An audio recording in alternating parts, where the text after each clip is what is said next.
Bonjour à tous et bienvenue sur la chaîne de Papier et de Rêve. Je suis Ursula et aujourd'hui je vais peindre avec vous des encolis. Comme vous avez pu le remarquer, j'ai changé mon intro pour avoir quelque chose d'un petit peu plus personnel et j'espère que ça vous plaît. Je pense que la musique va changer encore au fil des semaines parce que je ne suis pas forcément très satisfaite de ça. Et j'essaye aussi d'améliorer la qualité de mes vidéos et je pense que vous allez pouvoir le voir dans celle-ci. L'image est un petit peu plus nette et je pense que vous serez à même de voir les détails un petit peu plus nets aussi. Pour peindre ces encolis, j'ai choisi un traitement un petit peu particulier.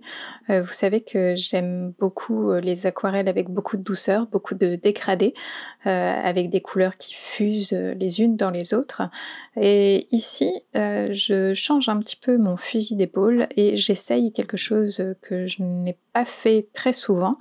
Je vais essayer de ne pas dégrader mes couleurs, de ne pas avoir de couleurs qui vont du clair vers le foncé dans un dégradé très fluide. Je vais surtout essayer de superposer mes couleurs pour avoir des couleurs un petit peu plus impactantes, un peu plus fortes et surtout des formes un petit peu plus géométriques puisque j'utilise un pinceau plat aussi. En tout cas, j'essaye d'avoir un impact différent de mes aquarelles habituelles. Et alors j'ai décidé d'expérimenter avec ça parce que je voulais essayer de simplifier mes formes, d'aller encore plus vers la forme de couleur et ne pas aller trop dans les détails.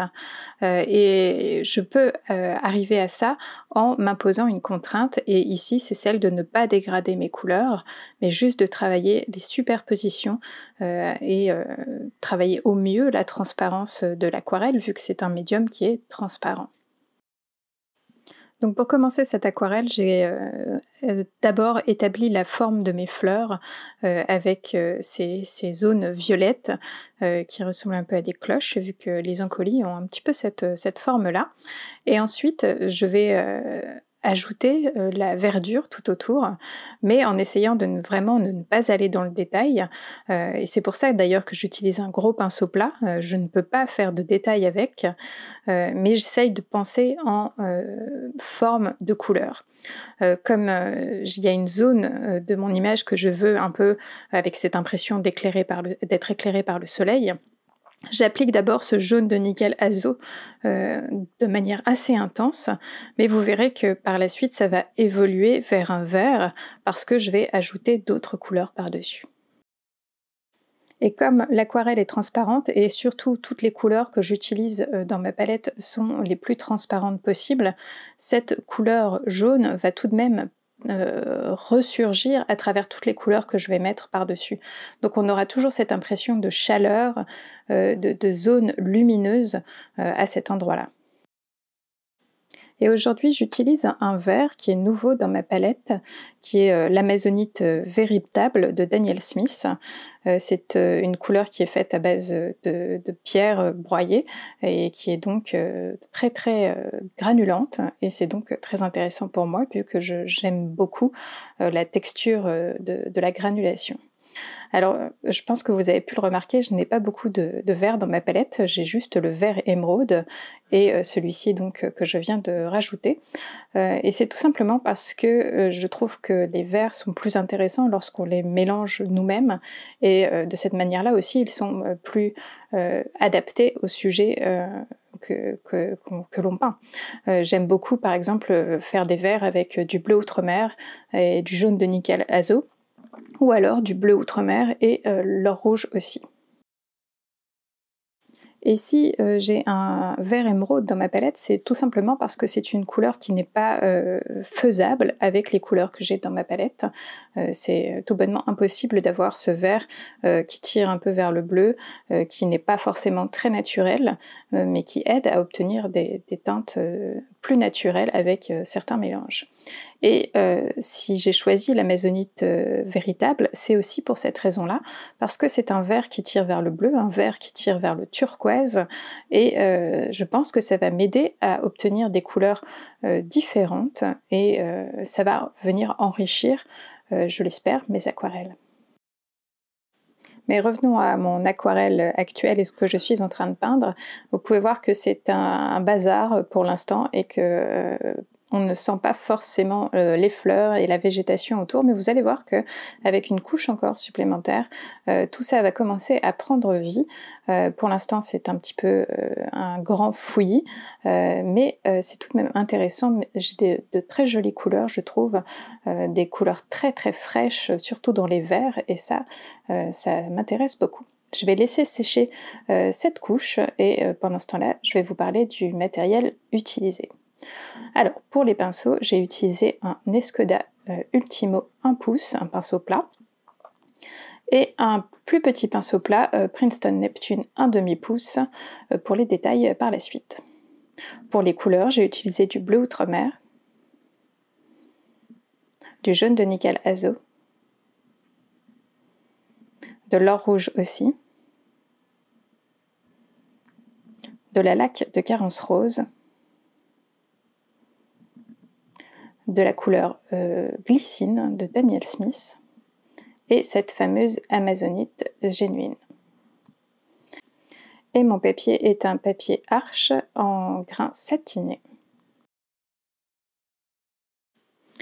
Alors dans cette dernière couche, je vais ajouter des détails, mais pas vraiment des détails, plutôt renforcer certaines zones de couleur, en créer d'autres à d'autres endroits pour donner de la force à cette aquarelle. Mais surtout, je voudrais vous expliquer pourquoi faire ce genre d'exercice est intéressant lorsque on veut peindre avec un peu plus d'émotion et oublier peut-être un peu les détails pour avoir vraiment cette impression de fleurs, cette impression d'une émotion sans rentrer dans le dessin botanique. Et en fait, lorsqu'on peint, lorsqu'on dessine, on veut toujours ajouter des détails qui nous paraissent essentiels, mais qui finalement ne vont peut-être que brouiller la piste de ce que l'on veut réellement partager. Donc pour moi, c'est une émotion, c'est une impression de fleurs. Je ne veux pas de détails forcément, mais je veux qu'on sente ouais, une émotion, une impression, qui est cette énergie en fait et cette poésie soit partagée. Et lorsque j'ai commencé l'aquarelle, au début, je peignais aussi beaucoup de détails. Je n'arrivais pas à extraire les éléments principaux de mon image pour les mettre en valeur. J'étais tout le temps attirée par les détails et par trop en faire finalement.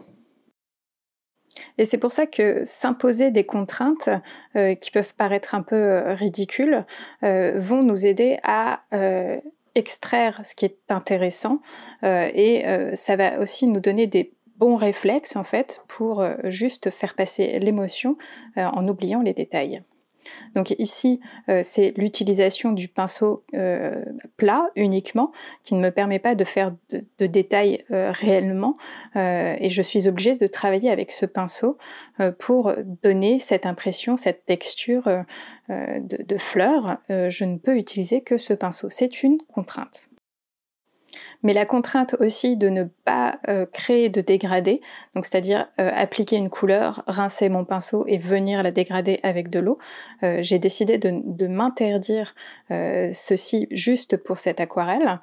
Ça me donne aussi d'autres possibilités. Il faut que je réfléchisse autrement à créer mes zones claires et aussi à les protéger par la suite pour qu'elles restent claires. Et du coup, on a des formes assez géométriques qui apparaissent parce qu'il n'y a pas de dégradé, à part quelques fondus de couleurs qui sont un peu inévitables si on n'attend pas suffisamment que les couleurs sèchent. Mais il n'y a pas de dégradé voulu dans cette peinture. Et ça aussi, c'est une contrainte qui m'aide à voir les choses autrement, à essayer de trouver d'autres manières de créer de la texture, de créer du volume, sans passer par les dégradés que je fais assez souvent.